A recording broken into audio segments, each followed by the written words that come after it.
de la météo sur France 3 avec les audioprothésistes Entendre.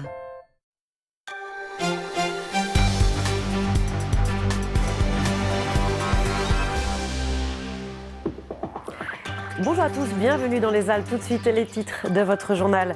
L'Assemblée nationale a adopté hier le projet de réforme de la Constitution proposé par François Hollande. Les députés ont voté pour avec la question de la déchéance de nationalité. Pour autant, les clivages gauche-droite ont volé en éclats. Nous verrons comment se sont positionnés nos élus alpins. Et puis portrait dans ce journal de Jordan Potin. Après de nombreuses années à s'entraîner, le nageur isérois s'est aujourd'hui ouvert les portes des bassins internationaux. Il est l'un des meilleurs de la discipline. Il s'agit maintenant de se qualifier en vue des Jeux Olympiques de Rio. Enfin, un mot de votre météo après quelques belles éclaircies ce matin. La pluie et la neige sont attendues cet après-midi et en soirée, notamment en Savoie et Haute-Savoie. Température maximale jusqu'à 8 degrés en pleine. Après plusieurs semaines de débats enflammés autour de la question de la déchéance de nationalité, qui a voté pour la réforme de la Constitution? La question est posée après le vote hier à l'Assemblée nationale. Qu'en est-il dans les Alpes? Réponse avec Jordan Guillan et Jean-Pierre Rivet. 317 voix pour et 119 contre. Une large majorité pour une réforme très symbolique. Hier, l'Assemblée nationale a officiellement adopté le projet de loi de modification de la Constitution. Mais derrière les chiffres, les votes des députés sont parfois très étonnants, n'en déplaise à Manuel Valls. Voter contre, c'est mettre en difficulté le gouvernement et mettre en minorité le président. Dans les Alpes, la grosse surprise vient de l'Isère. Michel Destot, l'ancien maire socialiste de Grenoble, a voté contre. Logique pour celui qui dénonçait déjà en 2010 la déchéance de nationalité, mesure alors portée par Nicolas Sarkozy lors de son très sécuritaire discours de Grenoble. Cohérent avec les valeurs, les positions qui ont été les miennes depuis ce fameux funeste discours de Grenoble de l'ancien président. Et puis, je pensais que fondamentalement, cette mesure était inefficace. Inefficace pour dissuader les terroristes. Michel Destot, opposé au texte, tout comme la députée écologiste Michèle Bonneton, a noté l'abstention de la socialiste Marie-Noëlle Battistel. En Isère, tous les autres députés ont voté pour, droite comprise. Direction la Haute-Savoie maintenant, avec là encore un cas à part. Le département compte 6 députés, tous républicains, et tous favorables à la réforme. À une exception près, Lionel Tardy, l'élu du bassin annécien, a voté contre.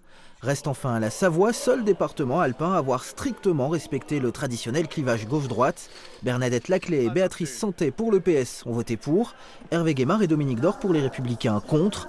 Pas vraiment une surprise. Le premier est un proche d'Alain Juppé, le second de François Fillon, deux ténors de la droite hostiles à la modification de la Constitution. La Cour d'appel de Grenoble a ordonné le placement en détention provisoire de 4 des 17 personnes mises en examen pour les violences commises en octobre autour d'un camp de gens du voyage à Moirans, en Isère. Ces personnes avaient pourtant été laissées libres sous contrôle judiciaire, mais le parquet avait fait appel. Il s'agit notamment d'éviter d'éventuelles pressions sur les témoins. En Isère, toujours la prison de Saint-Quentin-Fallavier ne sera pas obligée de proposer des repas à base de viande halal. Le Conseil d'État a finalement rejeté la demande d'un détenu de confession musulmane. Le Conseil d'État qui va donc à l'encontre du tribunal administratif de Grenoble. Les détails avec Jérôme Ducrot. C'était une première en France. En novembre 2013, le tribunal administratif de Grenoble oblige la prison de Saint-Quentin-Fallavier de proposer des repas halal aux détenus. Ce, après une longue bataille juridique entre un prisonnier et le directeur du centre pénitentiaire de Saint-Quentin-Fallavier. L'établissement servait pourtant des menus sans porc et végétariens. Retournement de situation en juillet 2014. La cour administrative d'appel de Lyon déboute le détenu. Ce dernier saisit le Conseil d'État. Mais hier, le pourvoi du détenu a été rejeté. Il peut encore poser un recours devant la Cour européenne des droits de l'homme. Cette information à lire sur notre site internet France 3 Alpes à Vauglan en Savoie. Les gendarmes recherchent une témoin clé après une tentative d'enlèvement présumé sur une fillette de 11 ans. Elle aurait été abordée par un automobiliste alors qu'elle attendait le bus. Les parents ont porté plainte. Tous les détails sur notre site alpes.france3.fr.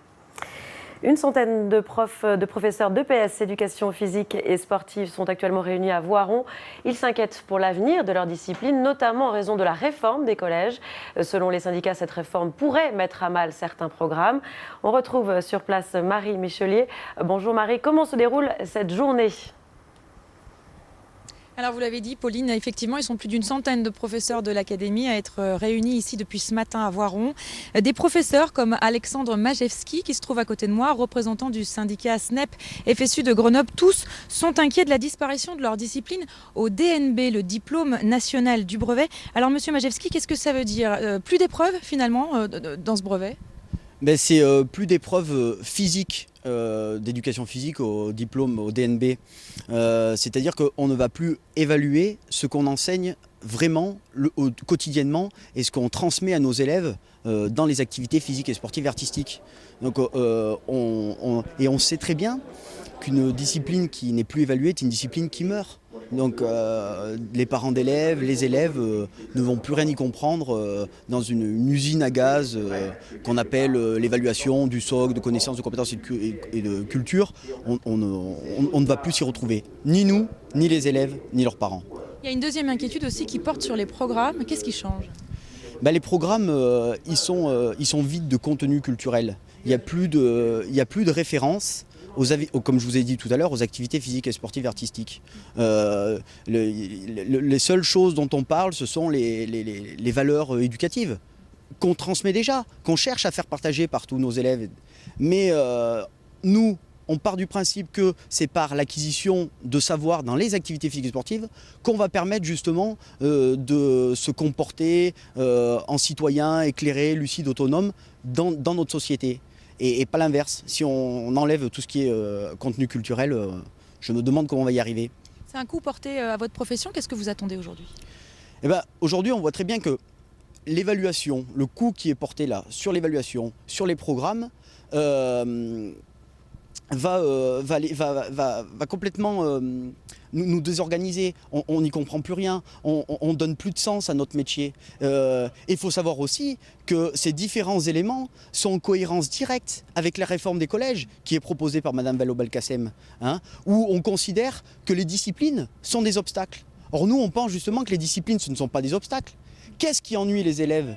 C'est qu'à un moment, c'est la maîtrise insuffisante des savoirs. À partir du moment où un élève il est au milieu d'un terrain de hand et il n'arrive pas à jouer, les autres vont continuer à jouer et lui il va s'ennuyer parce qu'il va se dire mais moi qu'est-ce que je fais là au milieu? Donc c'est la maîtrise insuffisante des savoirs. Merci, je vais être obligée de vous couper. Je rappelle que cette journée de formation se poursuit avec un grand rendez-vous avec le recteur de l'Académie. Ce sera le 29 mars prochain à Grenoble. Merci Marie. Reportage complet ce soir à 19h. Suite de notre série à présent consacrée cette semaine au ski de randonnée direction la Rosière en Savoie. Là-bas, on peut notamment s'initier à cette discipline avec des cours mis en place pendant les vacances. La station a aussi créé des sentiers balisés pour pratiquer ce ski en toute sécurité. Françoise Gay et Dominique Semet. Donc bienvenue à cette initiation de ski de randonnée. Ils sont en vacances dans la station. Ils n'ont jamais fait de ski de rando et participent aujourd'hui à une séance découverte. Par les militaires autrefois. On va voir comment coller vos pots, d'accord? Soit d'abord par la spatule et ensuite clipser sur l'arrière. Coller les pots, positionner les fixations en fonction montée. Après la prise en main du matériel, premier pas avec ces drôles de planches qui ne glissent même pas. Pour le moment, on va juste marcher doucement, laisser glisser un petit peu nos skis, pas faire trop de bruit avec nos pieds. Objectif de cette demi-journée, l'un des 3 itinéraires de ski de rando créés par la station. Donc, nous allons faire le parcours à Serge, d'accord? On voit que nous allons partir de 1845 mètres. On n'ira peut-être pas jusqu'au sommet pour aujourd'hui, donc pour un dénivelé de 488 mètres. Tracés en bordure du domaine skiable, ces itinéraires sont exclusivement réservés à la montée. La descente se fait par les pistes. Sécurisés, balisés tous les 100 mètres, ils sont accessibles de 9h à 17h, seuls ou encadrés. Rien à voir avec la pratique et le terrain des randonneurs confirmés, mais une approche qui semble satisfaire la clientèle de la station. C'est des sensations très spéciales parce que c'est vrai qu'on a l'habitude, ici par exemple je suis en arrière, je me dis avec des skis normaux, je suis déjà en bas et j'ai déjà la jambe cassée. On variait un peu parce que c'est toujours du ski de descente, on voulait essayer d'autres sports et puis avoir un peu une nouvelle expérience. C'est une très bonne chose puisque ça nous permet de compléter aussi un petit peu notre activité. On a un peu plus le temps aussi de venir parler un petit peu des sommets, parler un petit peu de la faune, de la flore, découvrir un petit peu et de répondre au maximum aux questions. De leur côté, les loueurs de matériel de la station ont investi. Dans ce magasin, une douzaine de paires de skis et de chaussures de randonnée, du matériel de sécurité, bref, des équipements complets achetés récemment. L'évolution technologique du matériel a fait que maintenant on peut proposer un vrai matériel aux clients, ce qui n'était pas tout à fait le cas avant où c'était entre guillemets un petit bricolage entre un ski alpin, une fixation qui était beaucoup plus grosse que le vrai matériel qui est proposé aujourd'hui. Mais une station, c'est avant tout du ski alpin. Proposer des itinéraires de ski de rando, c'est répondre à l'engouement, mais c'est aussi canaliser une pratique jugée perturbante lorsqu'elle se déroule sur le domaine skiable. Ici, un arrêté municipal interdit de remonter les pistes. Effectivement, la journée, quand les pistes sont ouvertes, on peut imaginer des risques de collision avec les personnes qui remontent à pot de phoque. Et puis la nuit également, puisqu'on a le damage donc, qui est en cours sur les pistes. Donc effectivement avec des risques notamment liés à l'utilisation de treuils par les dameuses. Et pour éviter ce type d'accident, la station propose chaque mardi soir une randonnée nocturne. Un avant-goût en toute sécurité d'une pratique dont le terrain de jeu reste néanmoins la montagne en dehors des stations. Et on reste sur les planches, mais à Dagneux, dans l'Ain, point de neige, le ski se pratique sur un tapis roulant. Les explications avec Béatrice Tardy et Benjamin Métral. Pas de neige ici à l'extérieur, on est à 20 minutes de Lyon. Moi je vais skier à l'intérieur. Je teste pour vous le ski indoor. À plus tard. Bon, là, c'est le prof. Il vient des Deux-Alpes, moniteur agréé, il est né sur des skis. Ceux qu'il a aux pieds ont été modifiés pour glisser sur du polypropylène. Ça a l'air simple, mais en réalité, au début, ça ne l'est pas. J'ai jamais skié ni sur neige ni sur piste, mais là sur la piste c'est très intéressant. Ouais. Ça permet vraiment d'avoir le moniteur à côté de soi et de suivre ses instructions. En plus on a un miroir donc on voit bien sa position pour rectifier. Ça faisait 4 ans que j'en avais pas fait, donc je trouve que c'est un très bon moyen pour reprendre et pour retrouver des bonnes sensations. Pas un peu cher ? Bonne question. Voilà, c'est ça. 40 € le prix pour une heure tout compris, ça équivaut à un forfait d'une journée dans une station de ski renommée. Ce type d'équipement fait fureur en Hollande, mais en Rhône-Alpes, il fallait oser à 1h30 des premières stations de ski. Il y a une vraie cohérence, on n'est pas trop proche, on n'est pas trop loin. Donc l'idée c'est vraiment de capter cette clientèle de skieurs qui veut progresser, qui veut améliorer sa technique pour faire de la préparation physique et musculaire. C'est vraiment l'idéal. Ou alors des gens qui veulent se remettre en confiance. Des gens qui ont eu des chutes, des traumatismes, des plaques de verglas, des avalanches, etc. Le moniteur module la vitesse du tapis roulant et l'inclinaison de la piste de 10 à 20 degrés. Si le skieur frôle une zone extérieure, le tapis s'arrête. Aux Deux-Alpes, les anciens collègues d'Emmanuel Roch observent cette nouveauté. Ils sont très intrigués par ce tapis et ils ont tous envie d'essayer. Un concept qui ne manque pas d'air, sauf, bien sûr, celui de la vraie montagne. Et on poursuit ce journal avec nos invités Philippe Brunet-Lecomte et Nadège Michaudet. Bonjour. Bonjour. Vous êtes les cofondateurs de mytalk.fr. Il s'agit d'une nouvelle plateforme culturelle avec un site internet, une revue que j'ai là entre les mains et une carte spectacle appelée Zaptoc, dédiée aux événements culturels de toute la région Auvergne-Rhône-Alpes. Alors l'idée, c'est de faciliter l'accès à la culture. Par quels moyens ? D'abord parce qu'on est journaliste et éditeur, par l'information. L'information, c'est-à-dire dire ce qui se passe dans la région, Rhône-Alpes, Auvergne, et montrer la richesse de la vie culturelle, des spectacles, des artistes, des lieux. C'est l'essentiel, aussi bien sur la revue papier que sur notre site internet, mytalk.fr, que par l'organisation d'événements, de débats, d'avant-premières. Et vous l'avez dit, cette petite carte qui est en apparence tout à fait innocente, mais qui vous permet d'avoir une vraie vie culturelle, puisqu'elle vous donne droit à des places, elle vous donne droit à des services. Ça marche comment, en fait ? Il suffit, c'est une carte qui vaut 49 € et qui vous donne droit à 6 places de spectacle, plus des invitations. Il suffit de mettre le petit code que vous avez sur le site et vous êtes inscrit et vous pouvez choisir votre programme. Sortir, que vous soyez à Lyon, à Grenoble ou à Saint-Étienne ou d'autres villes de la région, vous avez à la fois l'accès de l'information et à une billetterie qui vous permet d'aller à un spectacle. Et si vous avez des problèmes pour vous faire accompagner de transport ou de garde d'enfants, on vous propose également des services. Donc c'est vraiment un facilitateur de culture. Nadège Michaudet, il y a d'autres sites, revues qui existent à Lyon, à Grenoble. Qu'est-ce qui vous différencie des autres journaux, par exemple, qui existent sur la culture? Alors nous, déjà, la partie print n'est qu'une partie de notre activité. L'essentiel se passe sur le web. Nous, mytalk.fr, on ne vit pas de publicité. On a opté pour un autre modèle qui est en fait cette carte culture.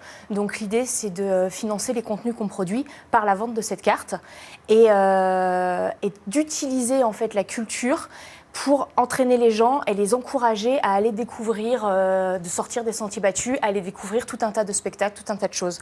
Donc en fait, on leur donne de l'information, comme le disait Philippe, pour leur montrer tout ce qui existe aujourd'hui en Rhône-Alpes-Auvergne, parce que l'offre est assez dense, et on leur fournit aussi des services, des gardes d'enfants, des transports, de l'accompagnement pour les personnes âgées. L'idée, c'est vraiment de casser ces barrières qui font que les gens ont peut-être un peu trop tendance à rester chez eux le soir devant leurs écrans d'ordinateur. Et nous, on les incite à sortir et à aller davantage découvrir la culture. Et que montre cette revue ?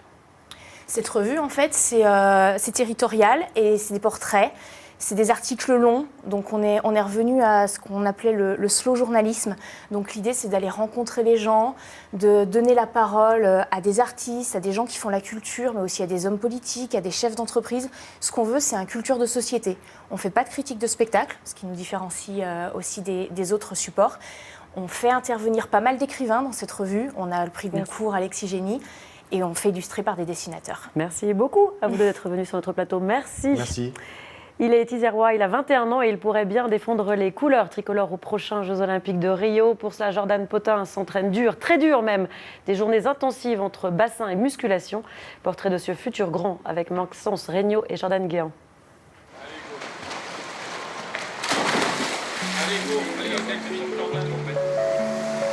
Certains nageurs commencent à pointer le bout de leur nez vers 14 ans. Jordan, il avait un niveau régional. Ça progressait pas, mais j'ai jamais perdu confiance et je savais que ça allait payer plus tard.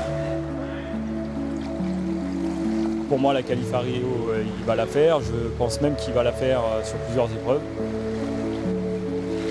À 21 ans, Jordan Potin est un nageur hors norme, loin des standards de l'eau. Lui, le petit gars des Chirolles qui a vécu les JO et les championnats de France 2012 à la télévision.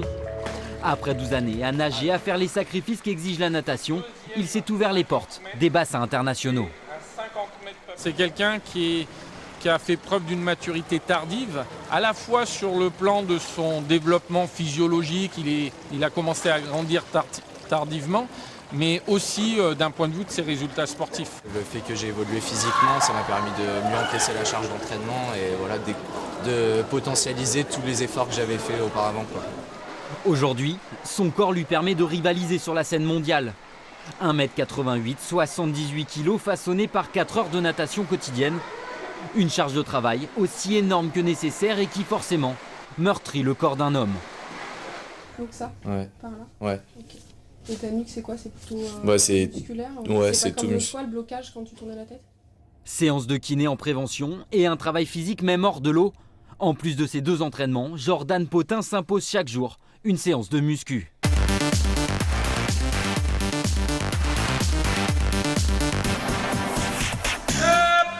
C'est quelqu'un qui a énormément envie, qui a envie de progresser, qui a envie de s'entraîner. Il se fait plaisir à chaque fois qu'il rentre dans l'eau, à chaque fois que je lui propose un exercice à sec. Un entraînement pour moi c'est une chance de progresser, donc voilà, là c'est vraiment, il faut que je sois présent et à 100% à chaque entraînement et chaque jour. Cette obstination, cette force de caractère, c'est ce qui fait aujourd'hui de Jordan l'un des meilleurs nageurs de la planète. Sur 400 mètres nage libre, l'Isérois est le 3e meilleur performeur mondial de l'année, avec un record à 3,48,50. Ne lui reste plus qu'à grappiller les 2 petites secondes qui le séparent de Rio. Ça serait trop ambitieux et peut-être prétentieux de me dire je vais viser un podium au jeu, sachant que je ne suis même pas qualifié et je ne suis même pas sûr de partir. Si je suis sélectionné, oui, après le but ça ne sera pas d'aller faire du tourisme là-bas et de performer. Ouais. Son ticket vers le Brésil, Jordan devra le valider au championnat de France début avril. D'ici là, il lui reste 2 petits mois pour être fin prêt à plonger. Et c'est la fin de ce journal. L'actualité continue sur le site alpe.france3.fr. Passez une très belle